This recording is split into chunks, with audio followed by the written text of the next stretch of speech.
mucho menos se ha respetado los contenidos nacionales propios, independientes, con un carácter plural y que sean inclusivos, tanto en la planificación de las telecomunicaciones como en la gestión de los medios que circulan a través de esas plataformas. No voy a hablar de la privacidad de los datos ni del principio de neutralidad, pero sí señalar que creo que hay alguna interferencia, no sé por dónde está entrando otra voz, pero está dándose una interferencia en la intervención para que lo consideren los responsables de la transmisión. Decía que no voy a detenerme en el principio de neutralidad que fue vulnerado por el gobierno de Estados Unidos, de Donald Trump, ni del acceso a Internet como principal problema, que es el que ha concentrado gran parte de las acciones de la OIT y de los organismos de Naciones Unidas, entre otras razones porque evidentemente esto no plantea el problema de la soberanía tecnológica, de la soberanía de las comunicaciones, ni de los derechos ciudadanos, culturales y tecnológicos a la inclusión digital desde una perspectiva más amplia que la conectividad o que el acceso a la red. Hablar de derecho público de los usuarios implica producción de contenidos, de red, de política industrial, de regularización de plenos derechos en la era de las telecomunicaciones y que retorna o, digamos, nos conecta con los principios básicos de comunicación. Cuando decimos que las telecomunicaciones son la infraestructura básica para el ejercicio del derecho a la comunicación, es porque la red de telecomunicaciones hacen posible la conectividad y la relación entre grupos, actores, empresas, territorios, países, empresas. Evidentemente, este es un elemento fundamental. Sin derecho de telecomunicaciones en un sentido público, sin previsión que trascienda el concepto de libertad, no garantizamos la relación entre actores, agentes y territorios. No garantizamos la sociabilidad, como ha sucedido en todo el interior, por ejemplo, de América Latina, donde la conectividad es prácticamente inexistente por la ausencia del Estado y por la privatización de las telecomunicaciones que se dio en los años 90, fundamentalmente siguiendo, digamos, la estela o la hoja de ruta que Reagan, que los Chicago Boys y que las políticas neoliberales marcaron. Hace imposible también el diálogo público. Hoy día tenemos las condiciones tecnológicas para que la infraestructura garantice una comunicación interactiva, sanidad a la carta, participación ciudadana a través de la red, el desarrollo de aplicaciones como se intentó en el gobierno de Lula da Silva en Brasil, una televisión interactiva, personalizada y a la carta, y no el modelo Netflix, que implica también una suerte de colonialismo cultural. Y garantizar también el principio de reciprocidad. Todos los territorios y equilibrio para el desarrollo de la tecnología deben garantizar estos elementos. Si analizan ustedes el caso de México, la penetración de Netflix y la situación subalterna de Televisa respecto al escenario de privatización de telecomunicaciones, evidentemente es para preocuparse. Las nuevas cadenas de valor relacionadas con el extractivismo de las plataformas, de los GAFAM, de las nuevas tecnologías, garantizan una codificación, digamos, desequilibrada y no permiten el desarrollo del servicio público. Hablo de propiedad intelectual, comunitaria, de los comunes, del derecho que las poblaciones tienen en torno a sus culturas y la circulación a través de las redes, pero también un elemento importante en esta cuarta revolución industrial vinculada a las telecomunicaciones, que es el capital financiero, que es el principal actor. Francisco, perdóname que te interrumpa, pero hay un ruido que alguien está haciendo y conversa alguien y se escuchan. Sí, ya lo he Entonces, señalado. Gracias, Fernando. Yo lo por he favor, señalado que alguien está hablando y la verdad es que me está desorientando en el hilo discursivo. No sé quién está hablando o quién tiene el micrófono. Lo he señalado antes que si pueden apagar todos los micrófonos desde el centro de emisiones, se agradece porque hay alguien que conversa y está interfiriendo en la exposición. ¿Eh? Gracias, Fernando, por la indicación. Ahora creo que no hay ninguna interferencia. Bueno, decía que estamos hablando de elementos importantes, de la propiedad intelectual, de los derechos de los comunes, de las culturas y los procesos que el capital financiero, que son los principales actores en el desarrollo de la privatización de las telecomunicaciones, lo ha sido en el caso de Telefónica en España, lo ha sido en el resto de los actores, por ejemplo, en el caso de la compañía británica, lo ha sido también antes en Estados Unidos y lo está haciendo en toda América Latina. Por tanto, plantear servicio público y una política de telecomunicaciones basada en el concepto de soberanía tecnológica y nacional en términos culturales implica también impugnar el papel que el capital financiero internacional está teniendo en torno a esta cuarta revolución industrial. papel subalterno que tiene, por ejemplo, hoy día Televisa respecto a Netflix, respecto a los GAFAM, respecto a los grandes operadores. México se ha caracterizado desde el lanzamiento del satélite Solidaridad, el satélite Morelos, por una política justamente de soberanía tecnológica nacional que habría que impulsar con un rol activo del Estado. Si hablamos de derecho público internacional en la materia, es justamente porque el acceso a los servicios de comunicación no están garantizados cuando están regidos por operadores privados. Lo hemos visto a lo largo de la historia, en el mismo Estados Unidos. Y además, en los tratados internacionales se han abordado dimensiones de la comunicación que hay que garantizar junto al derecho de prensa, el acceso a la información pública, la transparencia y las necesarias obligaciones que todo gobierno tiene en esta materia. Una de ellas, la de la socialización de las tecnologías de la información y la comunicación. Figura además en el Pacto Internacional de Derechos Civiles y Políticos, adoptado por la Asamblea General de Naciones Unidas en 1966 y forma parte de la Declaración Universal de Derechos Humanos. Por tanto, cuando se hace el discurso que las TIC no estarían sujetas a la misma racionalidad que la prensa, que la radio, que la televisión, no es verdad. Entre otras razones porque esos canales, como la prensa digital, circulan a través de las redes de telecomunicaciones. Por tanto, esas obligaciones competen también al derecho de telecomunicaciones.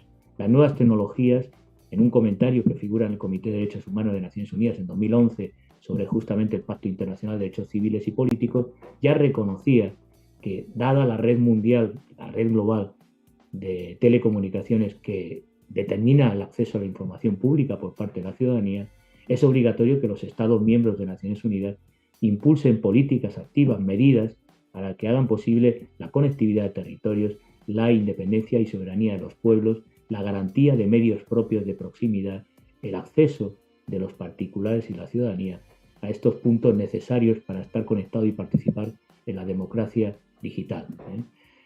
El Reglamento de Telecomunicaciones, la RTI de la UIT, también contiene disposiciones relacionadas con el derecho a comunicar. En el artículo 3.4 en particular se estipula que hay que reservar en la legislación nacional, que el Estado tiene la obligación de regular el acceso de todo usuario para tener una conectividad con garantías en las redes globales de telecomunicaciones.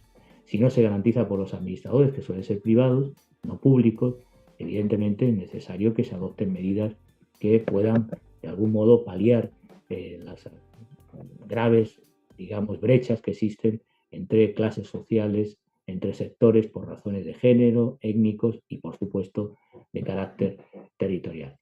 Además, se debe garantizar un servicio de calidad y satisfactorio. Esto, en la historia que hemos visto de privatización, no solo se han encarecido los precios, que el programa liberal siempre insiste en la competencia para la prestación de un servicio con una calidad de precio mejor. Bueno, la historia de todos los países ha demostrado que se han incrementado, ha sucedido con la red de suministro eléctrico y ha sucedido también con la red de telecomunicaciones, se ha encarecido el servicio desde el punto de vista de precio. Pero también se exige en la normativa internacional, en la OIT, calidad del servicio. Cuando no se llega a territorios, evidentemente no podemos hablar de cumplimiento de calidad del servicio, cuando no es rentable, no se cubre. Por eso se ha desarrollado en estados como Oaxaca las redes de telecomunicaciones comunitarias, porque el Estado está ausente y porque los operadores privados no han llegado donde deben prestar servicio. En la propia Constitución de la OIT se insiste en esos elementos del derecho público internacional y en la norma que haga posible que estas condiciones se garanticen. No voy a señalar otros que están en el debate y que siempre formaron parte de la discusión cuando hablábamos, en el caso de México, de los planes de desarrollo nacional, del programa de satélites Morelos 1 y 2, del satélite Solidaridad, en el que se hablaba de soberanía tecnológica, pero también de políticas de seguridad de Estado, garantizar la autonomía. En Europa, que ahora somos dependientes de las redes de telecomunicaciones estadounidenses, tenemos una dependencia significativa de los GAFA. Y eso afecta a la seguridad, por ejemplo, la guerra de Ucrania, por la pérdida de autonomía a este respecto. Por tanto, yo creo, y me van a permitir cerrar justamente con unas propuestas para el debate, creo que hay que reenfocar esta dimensión plural de soberanía nacional, de derecho a la comunicación en materia de telecomunicaciones, insistiendo en algunos conceptos que son importantes y que durante décadas de neoliberalismo han quedado en el olvido, aunque forman parte de los propios debates de la OIT y de Naciones Unidas. Hablo en primer lugar de la necesidad de reivindicar el derecho de telecomunicaciones ampliando el dominio público. Sin dominio público no hay garantías de ciudadanía en la era digital.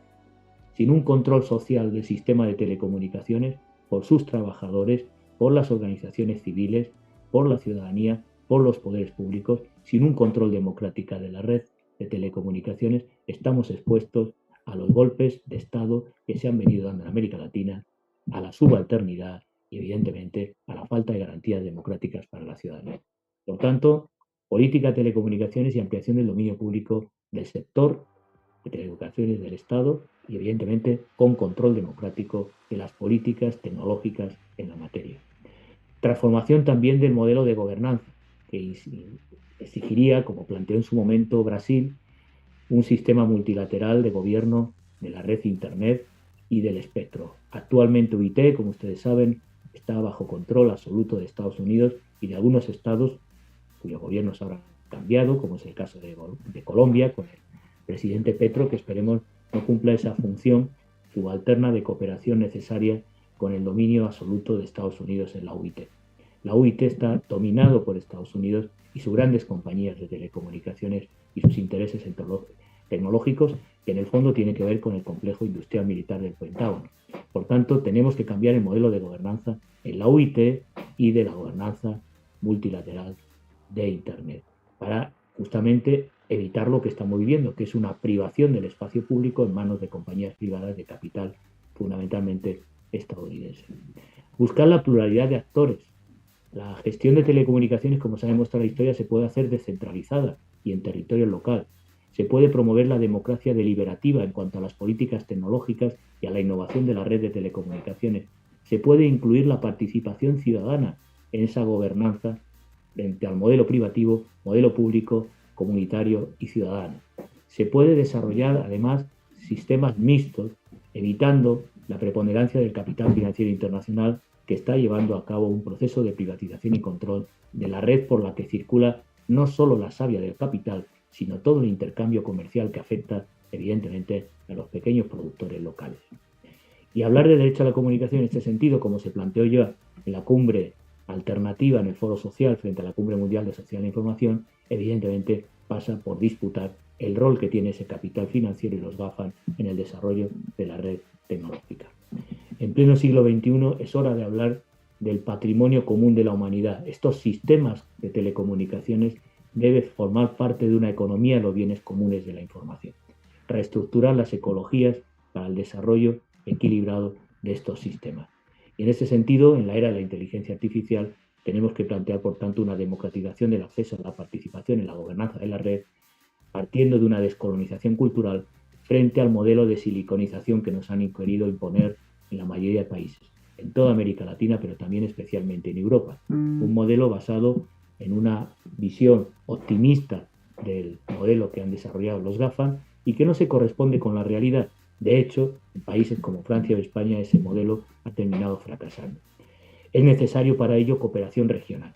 En espacios como CELAC, en espacios como UNASUR, ha faltado un impulso de cooperación para el desarrollo en materia de telecomunicaciones. Ha habido intentos con Venezuela, pero frenados por los países como el caso de Perú, como era el caso normalmente habitual de Colombia en anteriores gobiernos, de evitar el desarrollo de una red propia. Muy bien, estamos en una etapa multilateral, una nueva gobernanza y la cooperación regional, como ya indicaba el informe McBride, sur-sur de los países de América Latina, es vital para la red de telecomunicaciones, que es muy distinto a lo que ya hizo en los 70 México con sus satélites de telecomunicaciones. Ahora es necesario, por el coste, por el desarrollo de las políticas de ciencia y tecnología, una mayor cooperación regional entre los países del sur, impulsando la formación ciudadana y la participación en nuevas tecnologías y, evidentemente, buscando una mayor fiscalización del Estado de operadores transnacionales como AT&T, que están copando el mercado, o como Telefónica, que próximamente, si no se evita por parte del Gobierno de España, pasará a manos de una mayoría accionarial del Emirato Saudí.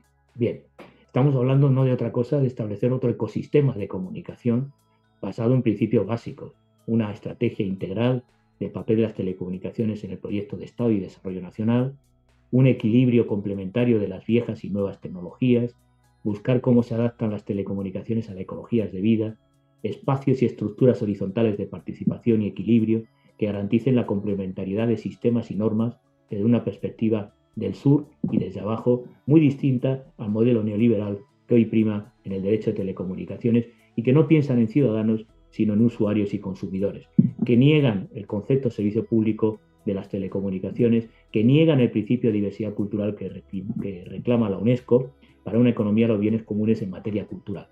Esto evidentemente exige otro modelo de propiedad intelectual, implica cuestionar la OMPI y la Organización Mundial de Comercio para defender los intereses nacionales y los intereses de las culturas populares y los saberes ancestrales que saben adaptar creativamente las tecnologías punta y la red de telecomunicaciones. En una era de la tragedia de los bienes comunes, el dominio público en la red de telecomunicaciones es vital. No es posible una ecología democrática de la comunicación sin una regulación del sistema de telecomunicaciones y un rol activo del Estado. No es posible el concepto de servicio público en multiplataforma sin ese papel activo del Estado. Y no es posible también sin el papel de los trabajadores y evidentemente los ciudadanos para establecer mecanismos de control del servicio público basado en la transparencia, rendición de cuentas, autoridades reguladoras independientes, no en el sentido neoliberal, sino independiente del capital financiero y de los intereses hegemónicos que hoy priman en la OIT y la mayoría de políticas nacionales en esta materia. Sabemos que en México ha habido un retroceso en esta materia y que evidentemente habría que recuperar los derechos de la ciudadanía buscando regulaciones convergentes en esa política, lo común, muy distinta en una línea democrática a lo que se entiende hoy por convergencia digital, que no es otra cosa que el modelo Silicon Valley, básicamente el principio no más land, es decir, que no haya regulación, que no haya normas ni obligaciones reglamentarias por parte de los operadores. Promover la declaración de Internet como patrimonio común y telecomunicaciones como bien cultural necesario para el desarrollo debiera ser una agenda prioritaria en el programa regional, en CELAC, en Ibermedia, en UNASUR, porque nos estamos jugando el futuro. No puede haber, sin telecomunicaciones públicas, Internet comunitaria, ni economía social de la cultura en el ámbito local, ni cooperativismo y participación de la ciudadanía, ni siquiera políticas fiscales como está sucediendo hoy día en Europa de estos actores que no tributan, que tienen un papel predominante, que afectan a nuestra industria cultural y que financian sus propios contenidos, básicamente porque no pueden ser fiscalizados tributariamente al estar imponiéndose la norma de Estados Unidos en nuestro territorio.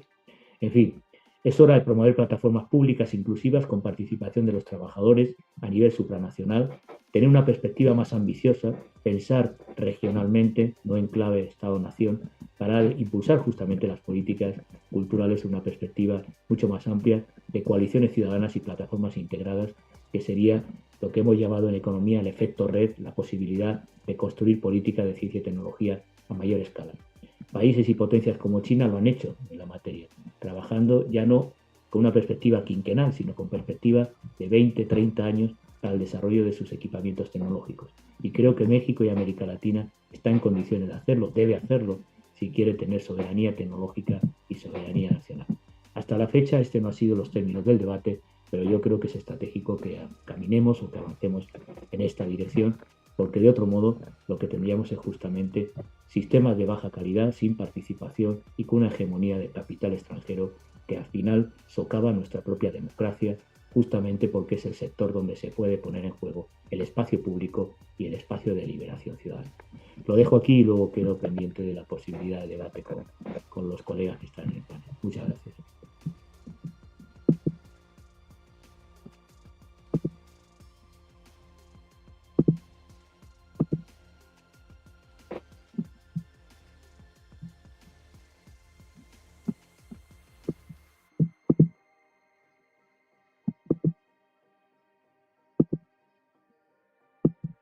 Damos el aplauso porque no nos escucha el doctor.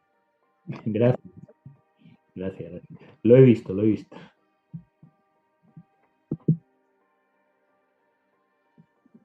Bueno, quisiera comentar una anécdota, doctor, rápidamente. El doctor ha sido además investigador y un estudioso del tema. Ahorita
Filosofía Moral y Política, con posgrado en Humanidades de la Universidad Autónoma Metropolitana en Iztapalapa, posgrado en Estudios Latinoamericanos por la Facultad de Ciencias Políticas y Sociales y de la Facultad de Filosofía y Letras de la UNAM, ambas al mismo tiempo.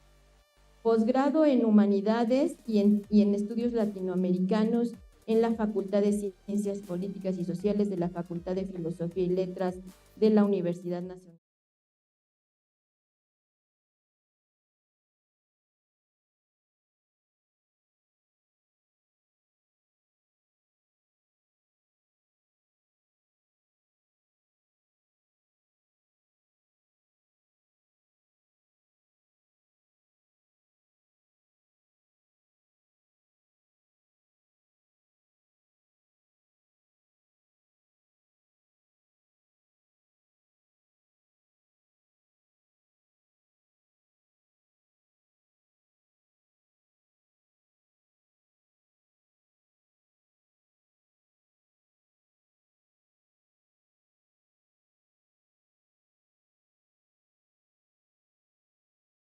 Muchísimas gracias por la invitación. También, pues, muy contenta de compartir el panel con los compañeros, ¿no? Con el compañero Francisco Sierra y con el compañero Fernando Buenabad. Y bueno, para comenzar, yo quisiera a pensar junto con ustedes el tema de la comunicación, porque, bueno, el nombre de este panel ha sido las telecomunicaciones como derecho humano. Pero yo quisiera como remontarme un poquito más allá y pensar justamente el tema de la comunicación, porque la comunicación es un modo de ser de la vida. La vida implica comunicación, implica justamente hacerse común. Comunicación significa poner en acción lo común, ponerse en comunidad, relacionarse, y por eso justamente salir de la propia singularidad. Y bueno, la comunicación no es solamente privativo de los seres humanos. También las plantas se comunican, también los animales se comunican, las células se comunican, pero es en realidad la vida la que se comunica. Y en esa comunicación es que justamente se desarrolla, se reproduce, digamos, es parte intrínseca de sí misma. Y comunicación implica hacer comunidad, producir comunidad. En ese sentido, la falta de comunicación implica dar paso a la muerte, así de fuerte, así de radical. Cuando falta la comunicación, se termina una relación entre amigos, entre compañeros, entre parejas, en instituciones. Es decir, la falta de comunicación es lo que dinamita la cohesión de una determinada comunidad. Por eso es que es tan importante este tema y tan importante yo lo quiero poner como el modo en el que podemos desarrollar y reproducir la vida. Es también la falta de comunicación donde comienza la corrupción de lo político. Entonces, en la comunicación está, por tanto, la vida y el contenido de lo comunicado es también algo fundamental, porque el contenido de lo comunicado es la vida que quiere vivir. Es decir, la vida sale de sí para decir lo que necesita, pero también para proporcionar lo que puede otorgar. Y esta comunicación que implica lo común y lo común de la vida, se puede también pensar en contraposición a otro concepto. Entonces, pensemos ahora la comunicación frente a la socialización. Y yo quiero, digamos, poner estos dos conceptos en oposición para pensar cómo es que podemos ir desarrollando instrumentos que permitan que efectivamente la comunicación logre producir entornos en donde la comunidad sea posible. Porque finalmente ese es el sentido. El sentido es la reproducción de la vida y de la vida digna. Para eso queremos comunicarnos. Es decir, la comunicación no tiene un fin en sí mismo.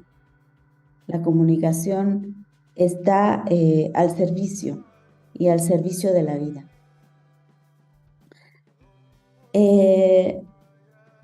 Entonces, la comunicación implica un ir y venir de un mensaje. Y por eso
implica un tipo de subjetividad de las personas, ¿no? Un tipo de ser en el mundo en donde se pone, digamos, como lo prioritario el bien común. En la sociedad lo que tenemos son sujetos, pero en donde cada uno está autocentrado. Es decir, la sociedad se configura a partir de un entramado de individuos. Y los individuos tienen esta característica de que cada uno busca su propio interés. Es decir, el individuo es autorreflexivo, es decir, es un yo, un ego. Y en esa individualidad, ¿no?, tan marcada, en donde cada uno busca su propio interés, se pueden establecer, digamos, acuerdos cuando uno logra, digamos, comunicar y conjuntar voluntades para poder sacar un acuerdo y avanzar juntos, ¿no? Entonces, ese es...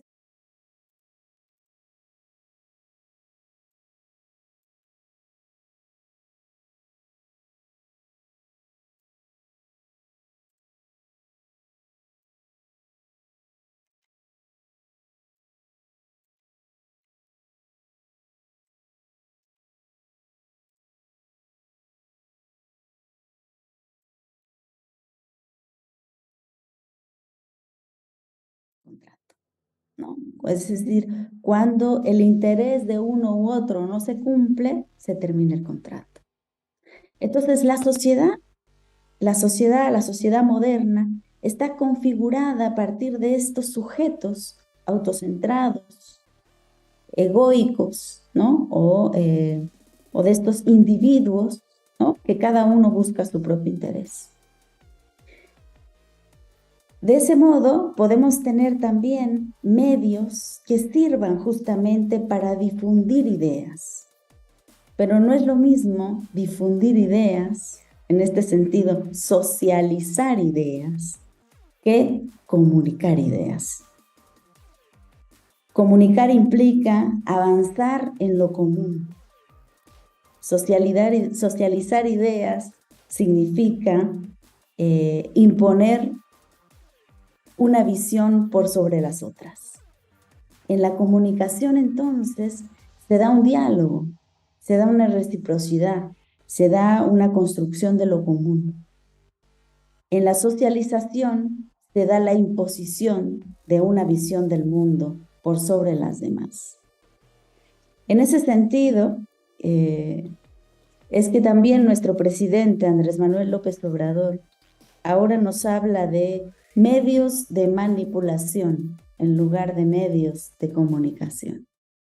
Porque estos medios no están sirviendo para producir lo común, no están sirviendo para reproducir la vida, no tienen un compromiso ni con la verdad, ni con el pueblo, ni con generar acuerdos, sino que están ya de entrada con compromisos particulares del gran capital, del imperio, de intereses personales, de transnacionales. Es decir, hay un interés y ese interés es privado. Y hoy tenemos, hoy asistimos a este fenómeno en donde la comunicación se ha perdido y lo que tenemos entonces son medios de manipulación, medios de socialización, y la socialización implica también producir y reproducir un tipo de subjetividad, porque no se produce con estos medios de manipulación, no se produce comunidad, no se producen acuerdos, sino que se produce justamente polarización, se produce disociación, se produce guerra. Es la lógica de la guerra la que prima ahora dentro de estos medios de manipulación.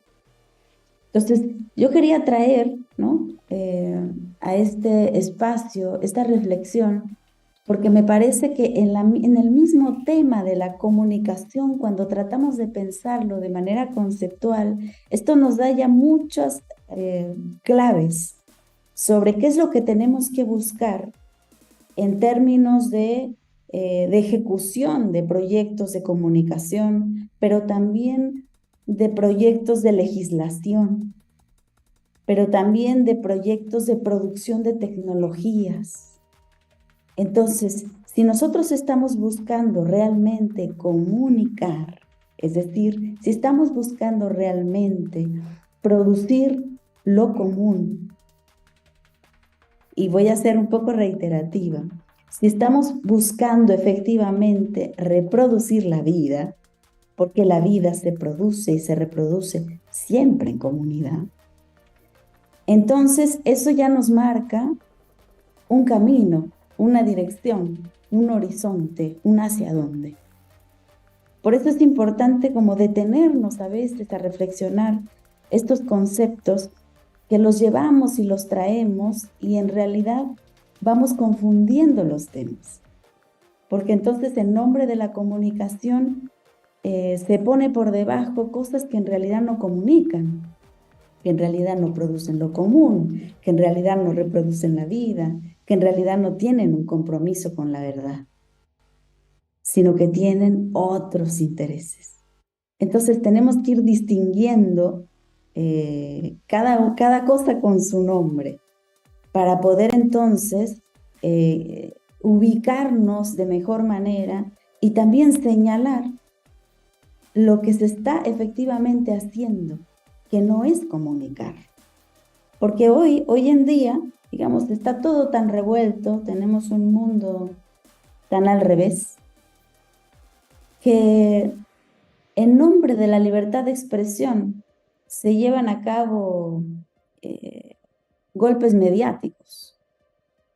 En nombre de la libertad de expresión se pasa por encima del interés popular. En nombre de la libertad de expresión, justamente se pone de frente el interés de lo privado sobre lo público. Entonces tenemos que ser muy cuidadosos y tenemos que buscar entonces que esas telecomunicaciones efectivamente reproduzcan la vida, efectivamente produzcan comunidad, efectivamente tengan un compromiso con la verdad. Y esto nos va a tener que llevar a la reflexión entonces de cuál es el lugar que le vamos a dar a los medios que no tienen este principio de comunicar. Es decir, la mayor parte de los medios que tenemos hoy en día no están allí para comunicar, no están allí para producir comunidad, ni están allí para reproducir la vida. Están allí, en realidad, para reproducir el capital, para aumentar la tasa de ganancia, para privilegiar a una minoría,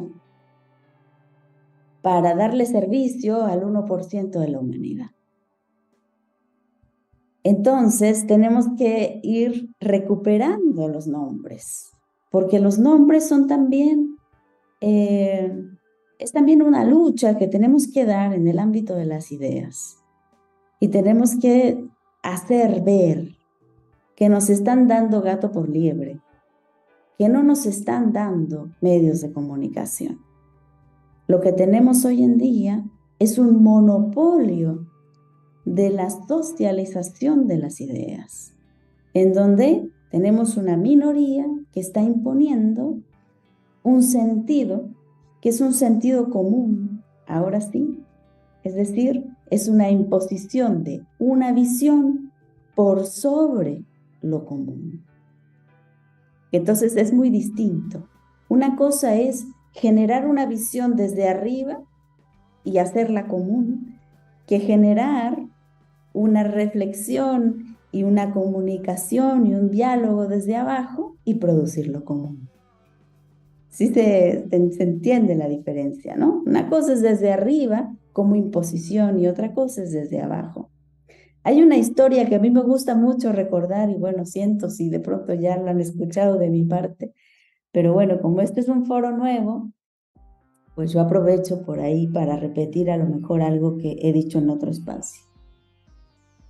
Hay una pensadora, porque así es como quiero yo caracterizarla, que se llama Teresa Forcades, y que yo la escuché en una ocasión, en una ponencia que dio.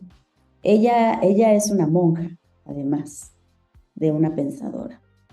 Y cuando estaba haciendo una pequeña exégesis de este pasaje bíblico de la Torre de Babel, a mí me pareció muy interesante su exposición, porque nunca había escuchado una interpretación de ese tipo.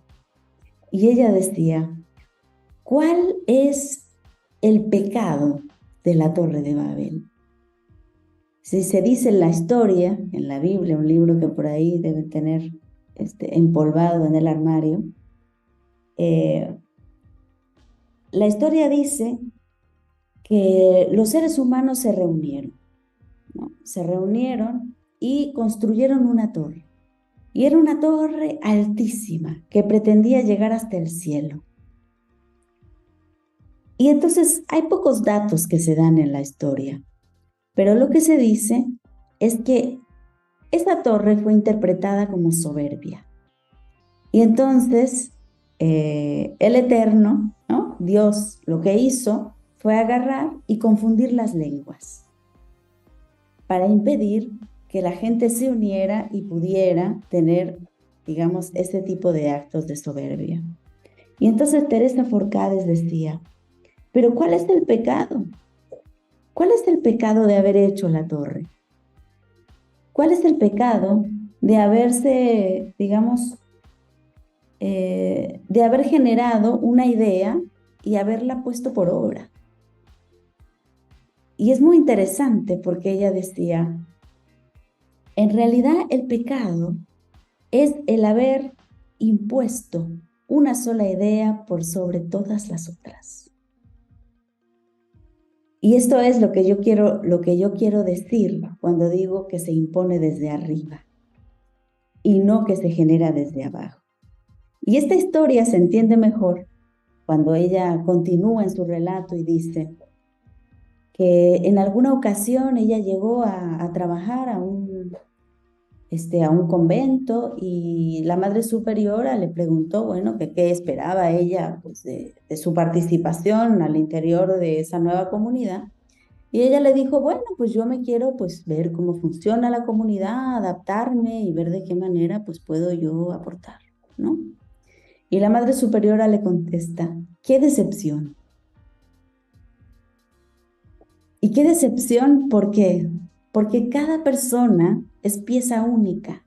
Y no se trata de que tú vengas aquí y te amoldes a lo que hay, sino que se trata de producir comunidad. ¿Qué quiere decir producir comunidad? Quiere decir que nadie tiene que renunciar a su singularidad. Y tenemos que entrar en un diálogo complejo, en un diálogo en donde establezcamos acuerdos y entre todos generemos algo nuevo, algo que no está en la cabeza de ninguno de los que están ahí presentes, sino que es algo absolutamente nuevo para todos. Una cosa es que yo llegue y venza en el debate e imponga mi idea, y eso es justamente desde arriba.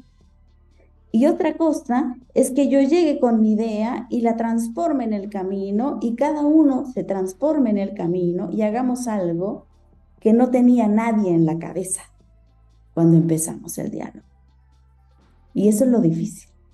Esto es lo difícil de producir comunidad y de producir comunicación. Entonces, lo que estamos asistiendo el día de hoy es a la falta de comunicación, a la falta de construcción de comunidad. Y lo que estamos asistiendo es a la imposición de una idea por sobre todos los demás. Y esto es, digamos, uno de los problemas más profundos de este siglo, porque hoy eso se hace con dinero, eso se hace cotidianamente con una agenda que se impone desde arriba y que es un monopolio de la información. Yo les recomiendo mucho, hay un por ahí que está en internet, me parece que es de libre acceso, que se llama Monopolio en español. Y hay una parte muy interesante en donde los productores del documental hacen un rastreo de la información que se maneja a nivel mundial de las noticias. Entonces, agarran una noticia, ¿no? Era una noticia sobre la democracia, y se van a, cientos de países, y de pronto empiezan a darse cuenta que en todos los canales de estos cientos de países, esta noticia se dice exactamente con el mismo guión. Con las mismas palabras, en distintos idiomas. Y esto es lo que estamos asistiendo el día de hoy. Y de pronto se pone en la pantalla, ¿no? Así, en pantallitas chiquititas, le pone play al mismo tiempo y todas las voces al unísono empiezan a transmitir la misma noticia en cientos de canales distintos, con distintos periodistas de todos los colores, de todos los sabores, de todas las razas y de todas las culturas. La misma noticia con las mismas palabras. Esto no es comunicación. Esto es producción de sociedad moderna. Esto es imposición de una visión desde arriba y estamos nosotros abajo repitiendo, ahora sí, lo que se vuelve sentido común por este proceso de repetición constante de la que somos presa. Este es un problema gravísimo. El 60%, del tráfico que tenemos, ¿no? En las páginas, ¿no? de estos grandes consorcios de comunicación está netamente producido por Estados Unidos. por el imperio, por las grandes transnacionales, y tenemos que ser muy conscientes de lo que se está permeando por estos medios. Por eso cuando hablemos del tema de telecomunicaciones, tenemos que ir mucho más allá de pensar en que nos hacen falta antenas, nos hace falta ya hacer llegar al internet, porque cuidado que estemos abriéndole justamente la llave a que siga penetrando el imperio en todos los rincones de la tierra, porque eso es lo que está pasando. Estamos pensando más la comunicación en términos formales de conectividad y nos estamos olvidando de la producción de contenidos.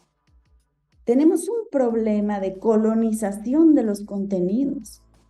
Hacemos llegar, sí, una nueva antena a una comunidad, ¿y qué estamos produciendo? Estamos produciendo nuevos súbditos del imperio. Estamos produciendo nuevas colonias. Tenemos un problema de colonización de la comunicación. Tenemos que descolonizar, como decía el compañero Francisco, descolonizar la comunicación. Pero esto pasa, también como él lo mencionó, por producir plataformas soberanas. Tenemos que producir plataformas soberanas. Tenemos que producir tecnología soberana, porque es un tema de seguridad nacional, en el caso nuestro, pero también es un tema de reproducción de vida, si uno lo ve a nivel ya civilizatorio. Entonces, bueno, se me está acabando el tiempo, pero yo quiero como ir cerrando la idea, nada más voy a tomarme unos 2 minutitos más para ir cerrando, que bueno, este tema hay que abordarlo desde distintas trincheras, es decir, tenemos que ir pues empoderando justamente al pueblo, el pueblo organizado, movimientos sociales, movimientos comunitarios, para producir estos espacios, radios comunitarias, también como se mencionó aquí. También tiene que ser un trabajo de gobierno, es decir, el gobierno también tiene que entrar en el tema de la descolonización de los contenidos. Los trabajadores, por supuesto, ¿no?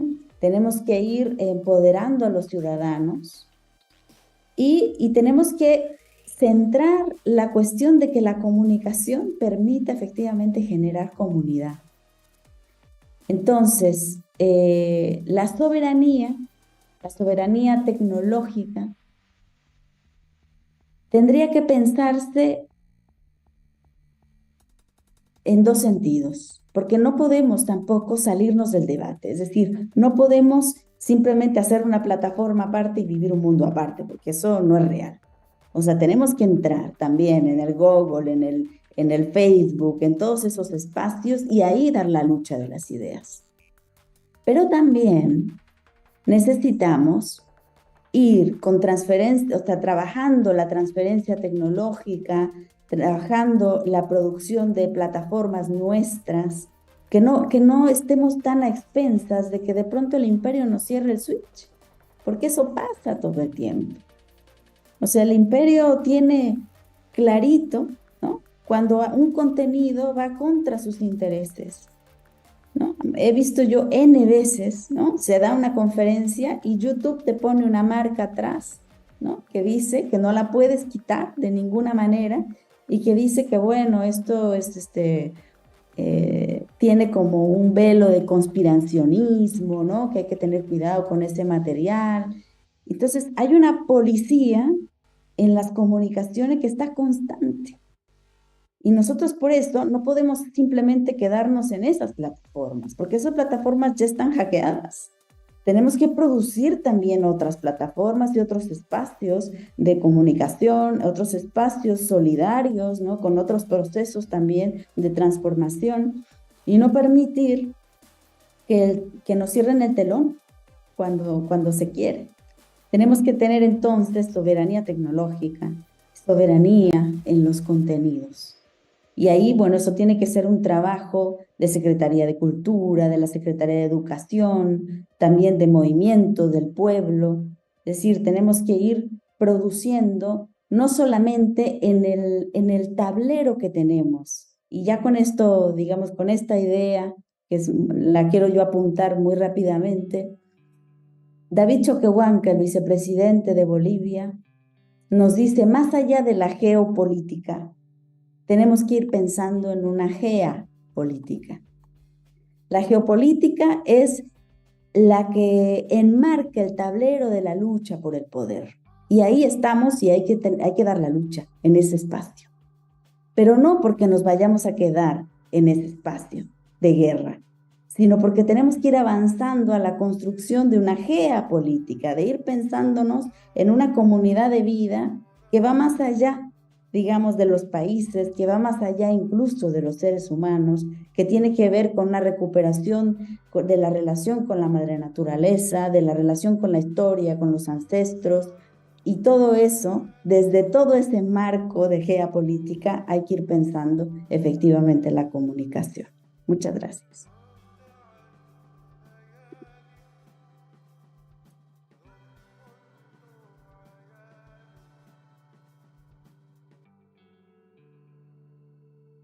Muchas gracias, doctora.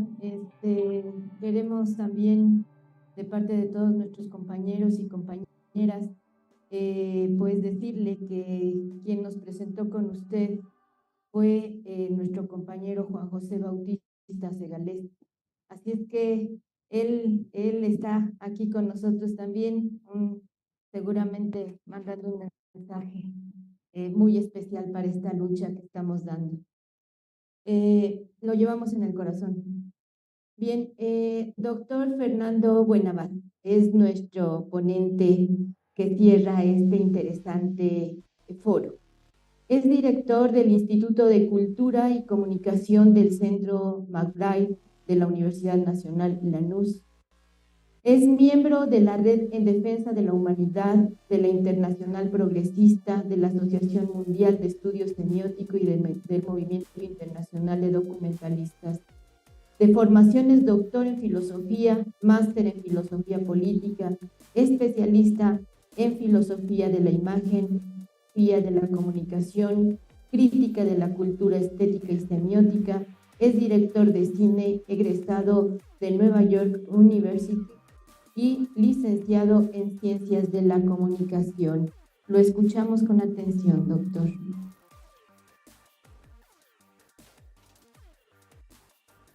Bueno, espero que se escuche bien.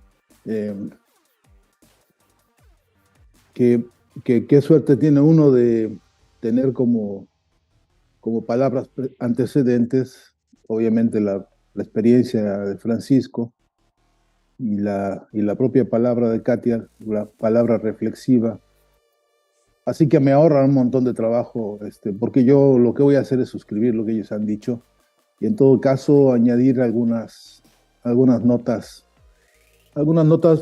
que son producto de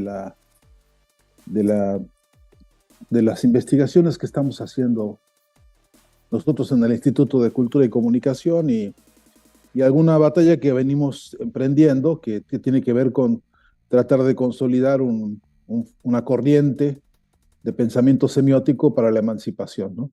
Entendemos la necesidad de construir un instrumental científico para a lo que llamamos por ahora ciencia de las apariencias, ¿no?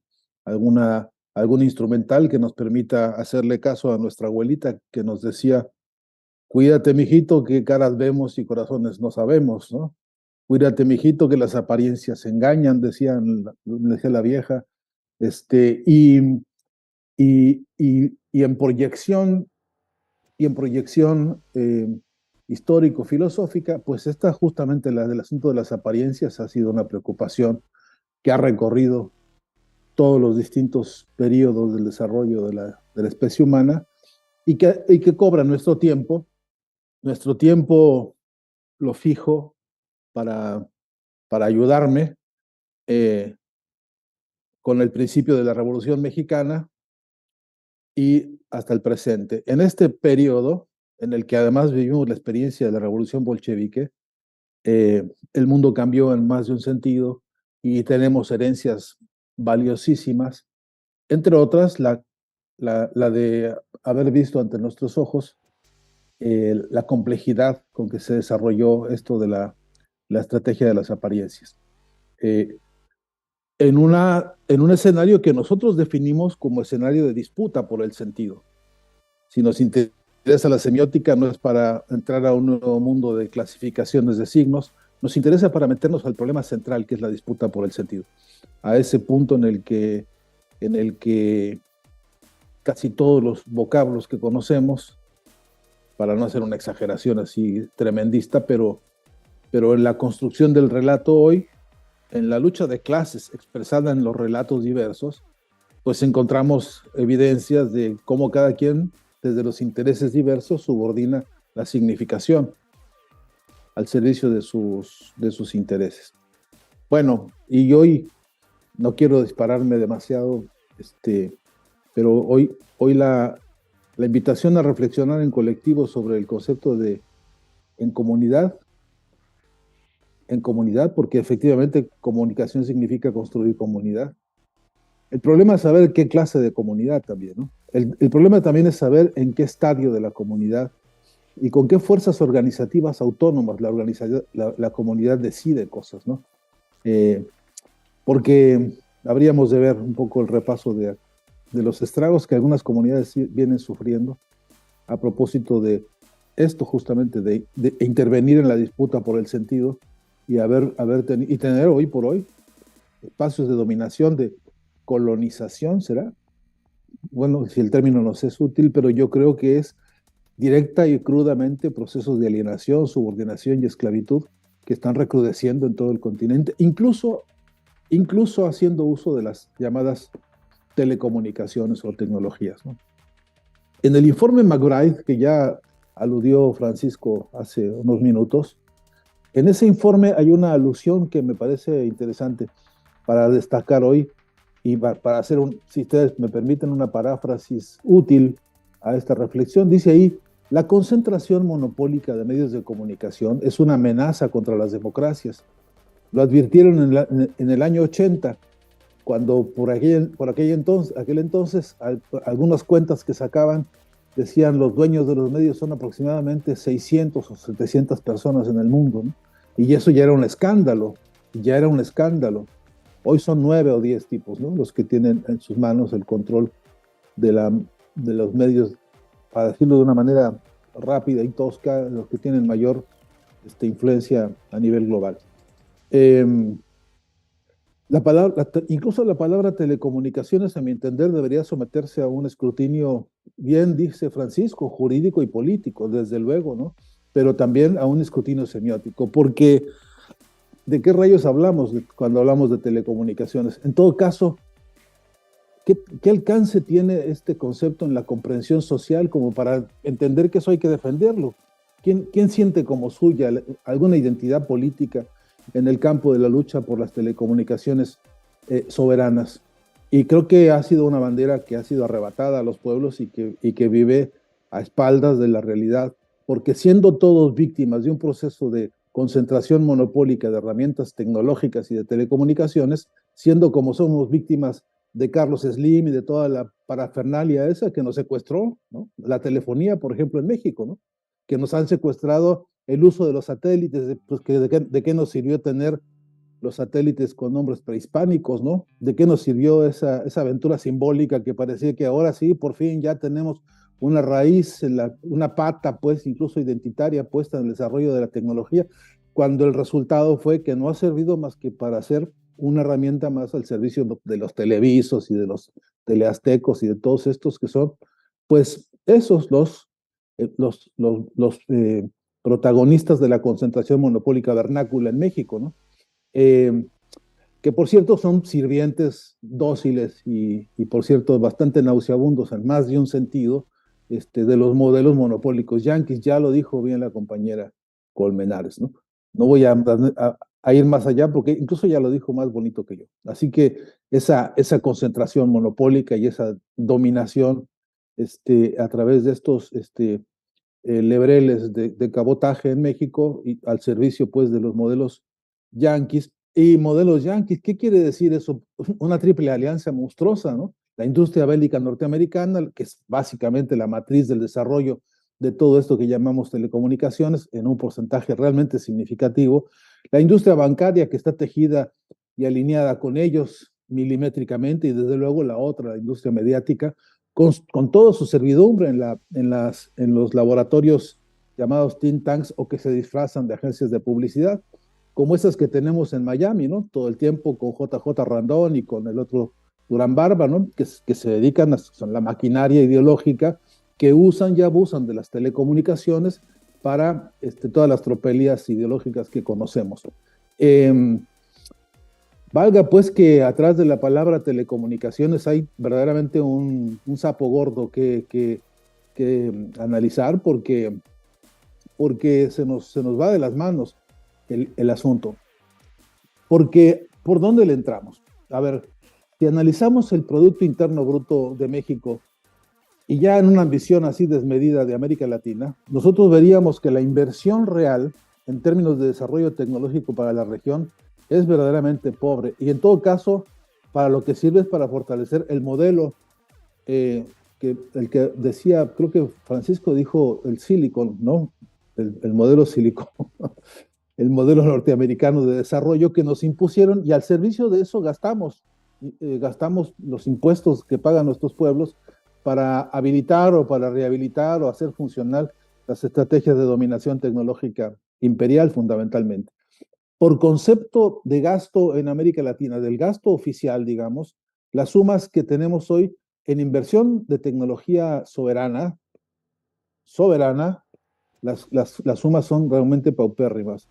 Pero el gasto total, el gasto que hacemos anualmente nosotros en tecnologías para la comunicación, desde la cámara que nos compramos, el teléfono que nos compramos, desde los parlantes, las bocinas que nos compramos, de cada uno de las herramientas que nosotros adquirimos anualmente, si hiciésemos una sumatoria continental, verdaderamente no nos alcanzarían los ceros para poder estimar una cifra que es hoy monstruosa. Y que además son cifras que son transferencia pura de riqueza permanente, porque no fabricamos ni un solo tornillo de la tecnología de la comunicación que nosotros consumimos, porque así de grave es el problema. Digo que grave de gravedad, y si hubiera manera de ponerle alarmas y foquitos a la reflexión, pues habría que ponérsela, porque nosotros tenemos un problema de dependencia severísima en nuestros continentes, en este continente por lo menos, y nosotros somos unos consumidores verdaderamente adictivos, será la palabra, condicionados, subordinados, esclavizados a los terratenientes tecnológicos que nos han venido dominando durante décadas y más décadas. Entonces, esta disyuntiva que se nos ha planteado de, bueno, tecnología, entonces, ¿le seguimos como estamos o hacemos un ejercicio de soberanía? ¿Qué querrá decir esa soberanía? ¿Qué margen real tendríamos nosotros de competencia político-jurídica frente a los monopolios transnacionales y sus sirvientes nacionales en toda la región? ¿Qué chances reales tendríamos nosotros de emanciparnos tecnológicamente? Pues habría que caracterizar. Y la otra pregunta que a mí siempre me viene a la cabeza, en términos de justamente de la comunidad, es ¿y para qué rayos daríamos semejante pelea? Porque no se me antoja inútil la pregunta sobre, bueno, ¿y qué clases de telecomunicaciones realmente necesitamos?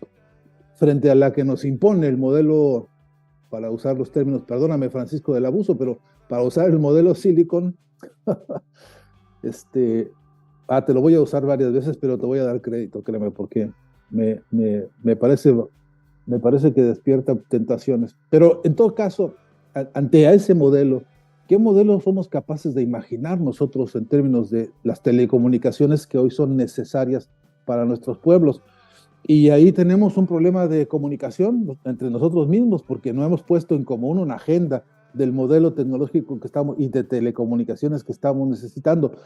A la sazón de 3 reflexiones, voy a ser lo más sintético que pueda, disculpen ustedes, pero si allá en el sureste de México hoy los compañeros indígenas y campesinos, los pueblos originarios del sureste de México están padeciendo un infierno porque la dominación que han ejercido los grupos de narcotráfico hoy denunciados a páginas, ¿no? A 8 columnas en los diarios más decentes que tenemos.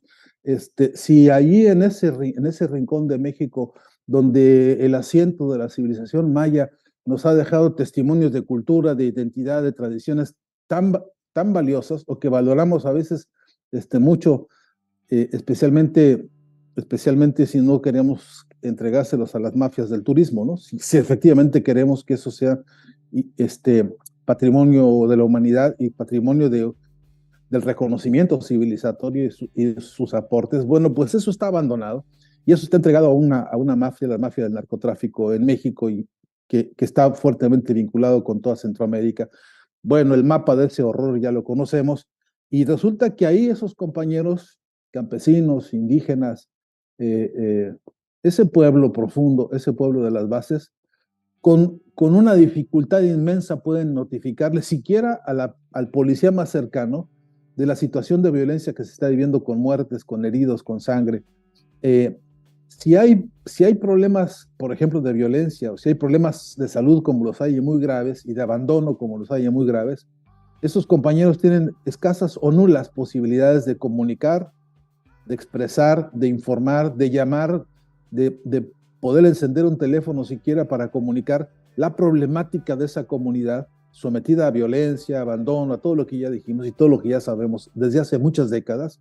Pues el atraso en términos de telecomunicaciones ahí es de tal envergadura que ya debería ser, en un plan si estuviésemos pensando en organizar un programa de discusión y acción y transformación de la problemática de telecomunicaciones en México, ese tendría que ser ya un primerísimo tema a discusión. El acceso a las telecomunicaciones de aquellos que viven en las circunstancias más apartadas, en las circunstancias de mayor atraso y de mayor inconexión o desconexión, pero no me refiero solo a la distancia geográfica, sino a la distancia de clase, porque en la propia Ciudad de México, lo sé y bien que me consta, a veces para llamar a una ambulancia, a veces para llamar a cualquiera de los servicios básicos que se supone que deberían estar atentos y atingentes, pues resulta que no, que se vuelve un drama del demonio. A esas personas que están tan alejadas y tan inconexas, incluye a todos aquellos que van al hospital, por ejemplo, a pedir una consulta, o que quieren una consulta médica y que tardan hasta 3 o 4 días para poder tener una cita, para hacer el pedido de la cita con el médico, y los meses que eso tarda. Y no hay un sistema de comunicaciones y de telecomunicaciones al servicio de dinamizar la atención a la salud pública, por ejemplo. Esa debería ser en todo caso otra prioridad